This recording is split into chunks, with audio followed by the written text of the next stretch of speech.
Hey guys, so today I have a what's on my iPhone video for you.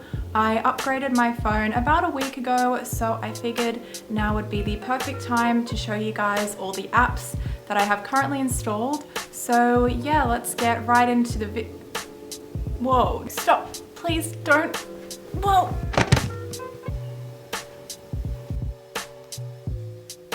So here's my phone. It's an iPhone 6s in gold. I didn't go for the plus because I like to be able to use my phone with one hand and reach all my apps easily with my thumb. And some of you guys might be wondering, Sophie, why didn't you get the rose gold since you love pink so much? I do love pink so much, but I also love gold because it's luxurious looking and it goes with everything. So let's get into it and take a look inside. So my lock screen is a photo I took at Cars Land at Disney's California Adventure. I've got two main pages of apps. I've got the more practical default apps on this page, and then I've got the more kind of fun and creative apps over on the second page. So we'll start on the second page where all the more kind of fun apps are. I've got this app called Vegan Amino. It's basically an app for all things vegan, but mainly food, pretty much. To me, it's like an app version of what I eat in a day. So whenever I need some food inspiration, I just come on here and take a look at what other people are cooking. So this is just the main page, which is the news feed, and you can check out who you're following and have a look at their posts. There's also a latest section, and then there's the featured section, which is my favorite place to lurk.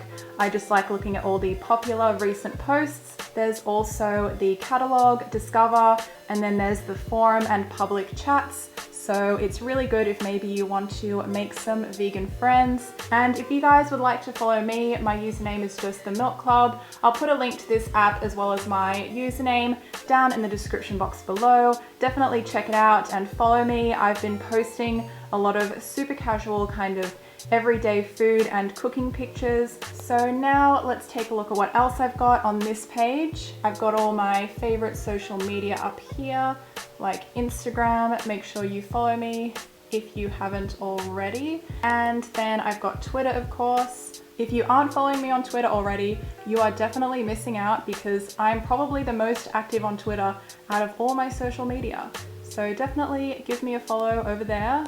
Then we've got Snapchat, and once again, shameless plug for my own Snapchat. Snapchat is pretty much my new favorite social media, especially for following other people. I check it the most. There's a couple of folders up here. We've got the photography folder, which has ViscoCam, Photo Wonder, Line Camera, Diptyque, and SnapSend. I don't edit my Instagram photos with pretty much any of those apps ever. I just sort of keep them for like editing Twitter photos or my own personal photos, and then SnapSend is for uploading photos to Snapchat later, so you can upload them from your camera roll. Then I've got my games folder, which is pretty self-explanatory. I only play these games when I'm traveling or on like a long car drive, or if I don't have any Wi-Fi, and obviously the game doesn't require Wi-Fi. So yeah, I mostly just play games when I'm traveling. Then we've got Facebook Messenger, YouTube, then we've got Wunderlist, which is one of my all-time favorite apps. I've been using it for years. It's so awesome if you like making lists like I do. I highly recommend it. It's an awesome app. We've got the Westpac mobile banking app. In case you guys aren't from Australia, Westpac is a big bank here in Australia. Then we've got Shazam and YouTube Creator Studio. It's really good for more technical stuff related to your channel and uploads that you can't do on the main YouTube app. We've got Facebook, eBay, Tumblr. Follow me on Tumblr as well if you haven't already, because I'm always posting on Tumblr, especially Q&A, so you can come on over and ask me a question if you like. This is the Ticktail app, because Ticktail is the platform for both of my two online stores. Then we've got Yelp, which I feel like is a lot more popular in America, so I tend to use it most when I'm in the US. Then we've got Fitbit, Pinterest, and Neko Atsume. I almost lost all my Neko Atsume data. It was absolutely terrifying, but luckily I had it all backed up on iTunes, so I got it all back.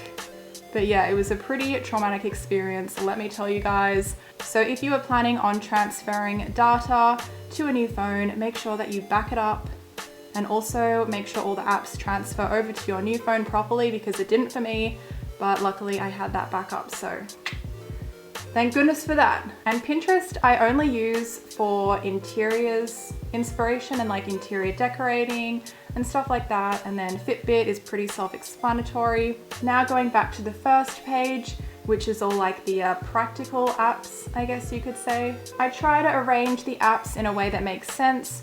I put the ones I use the most along the top here. So yeah, we've got the obvious ones up the top: camera, photos, weather, calendar, reminders, notes, Google Maps, maps.